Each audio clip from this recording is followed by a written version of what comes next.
Hi, welcome. I'm Jerry Davis. I'm the Associate Dean for Business and Impact at the Ross School of Business at the University of Michigan. Today I am delighted to speak with one of our alums, Cynthia Koenig, founder of Wello Water and currently working at Amazon. Cynthia, welcome back. It's always great to have you in the building. We're all really excited to see you here. And I'd love to start out by just getting a bit of background on how did you find yourself in business school? Not everybody that's likely to end up being a social entrepreneur thinks, I think I'll go to business school for that. I ended up at business school kind of in a roundabout way. I was a student in the School of Natural Resources and Environment, which is the School of the Environment now. Mm-hmm. And School for Environment and Sustainability. Okay. They're very careful about the name. So I was studying sustainability, essentially, and I found that I was really looking for something more. Mm-hmm. So my previous work was in ecotourism. I worked internationally and felt like a pure conservation and environmental approach to preserving wildlands and ensuring economic viability for the populations that lived in protected areas. I wasn't finding all the tools that I needed just within the confines of the School of the Environment. And I found myself taking classes all over campus at the School of Public Health, the School of Policy, the Business School, and a light bulb went off in my head when I started taking classes at Ross, and I realized, oh, wait a minute, there's actually some really practical tools that I can apply to help to understand conservation in the natural world and the underpinnings of business. How do you align incentives and make sure all your stakeholders are working in the right direction for a positive outcome? That's essentially business. Yeah. How do you satisfy everyone's needs efficiently and effectively? Yeah. So I ended up adding an MBA as a dual degree and graduated as an herb student. Ah, fantastic. And can you say a word about the herb program? Sure. The herb program is a dual degree between the School of the Environment and the School of Business, and students get a master's degree from each school and study kind of both curriculums independently, but really focus on the intersection of business and sustainability. Oh, fantastic. Can you say a word about Wello and how it came about? And you probably need to explain sort of what the Wello wheel is, but how did you come to create this enterprise? Sure. So I'd spent a fair amount of time living in Latin America, parts of Africa, and was really struck by the fact that women and girls in particular spent so much of their time every day collecting water. And it wasn't always the best use of their time. Certainly their families needed water, but there were also lots of other important things that women and girls could be doing, like girls spending time in school or women doing other productive things around the house. But this chore of hours every day, walking, collecting 20 liters of water, hauling the heavy container home again, was just something that women and girls couldn't get out from under, just a burden on their time. And it was something that just, for whatever reason, stuck with me. Like, why do we have so much cutting edge technology and so much innovation? And at the time, cell phones were starting to become really widespread in emerging markets. And it's just so shocking to me that something like water collection hadn't been changed, hadn't innovated. And it really was just a curiosity about the problem. I didn't set out to start a business or solve the problem. I just wanted to understand why this was the case. Yeah. And so from there, I just started doing research, reaching out to people. I used a couple of courses here at Michigan to help me get on the ground, explore the issue in greater depth, and came away with the idea that, what if we could move water in a different way? Would people even be interested? So it really was a years-long experiment in how might we provide more reliable access to water. And so the physical form that took, once I was able to start getting on the ground and talking to people and experimenting, was a physical drum. It's a 50-liter drum and moves about 3 to 5 times the amount of water that women and girls would otherwise move. So the drum has a handle and it can be pushed and just roll really easily. Yeah. Wow, fantastic. And so you were thinking about this while you were in school. Well, what was the impetus? Was it your travels in other countries, or was it something that you encountered while you were in school here? The original impetus was living and working in Latin America and Africa. I spent a lot of time living in small villages, living in people's homes, and just having the day-to-day reality of when I wake up in the morning, I have to go get some water because otherwise I can't wash my face, brush my teeth, I can't get the day started. And it's a pretty far cry from my life here in the US, right, where you turn on the tap and there's water that's always there, it's safe, you trust it for the most part. That's not the case when you're living someplace in, rural Guatemala or Kenya. So that, just that juxtaposition, and I think how easy it was for me to move between lifestyles, right? I could, within a few hours be in a Guatemalan village back to New York City where I grew up, and everything changed in a moment. So it just struck me as this problem that didn't need to exist. Oh, that's great. Can you say a word about the enterprise Wello? So a lot of people have really good ideas for an app that will solve every problem, or a product that will lift everyone out of poverty. And then they get to the part about how do I turn this into an enterprise? And then they're like, ruh-roh. So how do you, I wonder if you can say a bit about sort of Wello as an enterprise. Sort of you got the product, and then you got how do you get it into the hands of people? Yeah, I think as I was building the business, I tried to keep those things very separate. So there was, how do we solve the problem of reliable access to water? And really the goal there was to create something that people not just needed, but that they wanted. And once we understood what people needed and wanted and created a product, then it was, okay, well, how do we get it to them at a reasonable price in a reasonable amount of time? How do we make sure this product shows up where people think it's going to show up, right? So it meant a few evolutions in our business model. Trust is a really important currency when you're doing any kind of work. And we realized that as a tiny little startup, we had no trust, no name recognition. And so we started to partner with much larger brands in India who did have all of those things. And so they could kind of vouch for Tiny Wello and our crazy product and say, yeah, this thing works, and there is a warranty and we back it up, and if you want to try it, it won't be a risk. And so that really enabled us to reach infinitely more people. We partnered with a large plastics company in India who's now our main distributor there, and a few other distributors in other parts of the world. Oh, that's great. And can you say a word about where is the enterprise now? Yeah, so Wello is doing very well. I've lost track of how many countries we're in right now, but we have a handful of distributors appointed across India and Africa. And we fill orders from our distributors, who are then responsible for understanding local needs on the ground and figuring out how and where is the best and most appropriate way to market the product in their locations. So how did you think about the design work?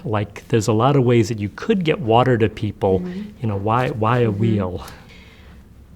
I had some ideas about what a product might look like before I started testing it, but I was really conscious of the fact that any idea that I brought was my idea and wasn't the idea of the stakeholders I was working with. And when I started doing this work, it was primarily women and girls in rural India. And so the key was to put all of my preconceived notions and assumptions aside and just start with a really deeply understanding the problem again, kind of seeing it with new eyes, and opening up a space for people to give me their suggestions. And, we did a lot of creative games and brainstorming and just played around. So one key thing working in a really remote part of rural India was that there just wasn't a lot of stuff. There weren't a lot of materials to play with and prototype with. So we just got really creative and used what we had. And what we had were, pieces of tubing and rubber tires and other types of containers. So we just started Frankensteining different containers together to see, well, what if we could make it really big? People said a really big thing would be useful. We also experimented with some of our own ideas, like what if we had balloons to carry small amounts of water, or flexible pipes that people could roll and unroll. So doing all this experimentation led us to land on one idea, which was something that people were already comfortable with. People were already comfortable moving water in containers, but they pointed out they spent a lot of time on it. If they just had a bigger container, they wouldn't be spending as much time because they could move more water at once. And so that was really the inspiration. From there, we just started playing around and creating something that kind of worked to get people's feedback and get lots of people's hands on it. And then we started prototyping what is now the water wheel as you see it. Yeah. But it took, that was probably a 6-month process of just playing around, moving from one community to the other to get different perspectives, making sure that it was an inclusive process, that people who wanted to give feedback weren't left out. So it's something that we spent a lot of time on and we're really patient with. But the end result is that when people saw it for the first time, the product that we prototyped, and it was close to the final design, we went back to those first communities. I was really struck by the fact that people said, oh, that's what we were talking about. Yeah, you made it. And so it wasn't a thing that I made and brought to India, or that, it was something that these communities co-created along with us. And a nod to that is in our final design, we have an etching that goes around the side, which just looks like part of, a tread of a tire. It was actually something that the community members had told us early on. It's really important that we decorate our containers when we're using them. So make sure there's some decoration on it. So there are little nods to, big nods and little nods to the community participation that was so prevalent throughout the process. What do you wish you had learned while you were in business school, above and beyond what you might have learned in the traditional classes, I guess? Yeah. I think for me, the foundations of business school were so important because I came in from a pretty non-traditional background. I'd worked in the nonprofit sector and primarily in sustainable tourism. So having the rigor of, here are the tools you need to think about business, to run a business, to manage people, were so incredibly helpful. My jumping off point was, okay, well, I'm interested in solving a different kind of problem. It's not how do we market more or sell XYZ better. It's how do we solve this problem? And I think business skills are so applicable to any sort of problem solving, because it, at the end of the day, boils down to aligning incentives, right, and making your stakeholders happy. I think that that design and business syncs up really naturally, and I think with design, the design skills, like design thinking skills, for example, I think are really well suited to a business school curriculum, because it sort of layers the rigor of here's the structured way that we're going to approach solving a problem. And I think creativity can be structured, and it can be planned and managed and done on a timeline, right? Which are things that business people love to hear. But it also incorporates bringing in, just different perspectives, different skills, different talents, and it's that business skill and acumen of, how do you manage people? How do you make sure the right person is in the right place? So I think there's a really natural fit between the two. Tell me about your move to Amazon. That seems like a really big shift from Wello. Yeah. Going from a tiny startup that pretty much for a really long time lived in my kitchen in India to one of the largest companies in the world was not something I could have predicted. But, in retrospect, it makes a lot of sense, because my whole career has been focused on solving really big problems. And that's something that when I had the opportunity to move to Amazon was so apparent to me that, this is a place you go to solve even bigger problems. It just means that the starting point is a couple zeros bigger than what I've been dealing with before. But it's a company that puts the customer at the heart of everything they do and solves problems on an absolutely massive scale. Yeah. And can you tell us what your current role is and what you're excited about, what you're working on? I'm a product manager for Amazon, and I work for a part of our company that focuses on solving really big problems for our customers. If you were to go back to 18-year-old Cynthia to give advice on how to have sort of the career and the impact that you've had thus far, what would you say? So the advice I would give to my 18-year-old self would be to just stay curious. And, as I think back on my career, there are very few steps in my career that I could have predicted looking forward. When I look back, in retrospect, it all makes total sense. But I think that's really driven by the fact that everywhere I've found myself has been driven by the fact that I got really curious about something, and almost relentlessly curious with, I think a personal desire to really understand the problem I was trying to find a solution to, or just simply satisfy my own curiosity. So not all of these things ever pan out, of course. You wind up with some really unusual skills and a weird knowledge base in areas that you never thought you'd ever need to know anything about. But in retrospect, I think that's where it all starts to make sense. And I can see how I've moved from one position to another, just driven by that curiosity.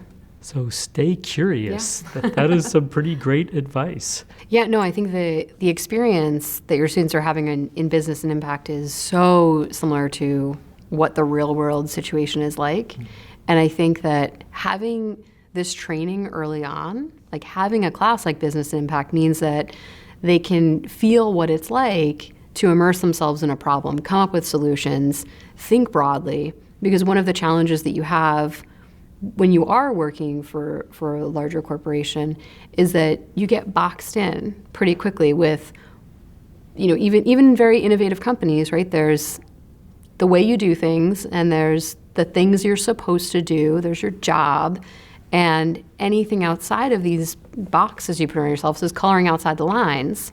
And, that's not always perceived as a good thing. So this comes back to our conversation around entrepreneurs and the importance of having a network of other like-minded entrepreneurs within your company, or even friends or colleagues at other corporates, just so that you have these touchstones to say, no, it's okay. Look, I colored outside the lines too, and it was okay, and it feels weird, but it'll be, just keep doing it, see what happens.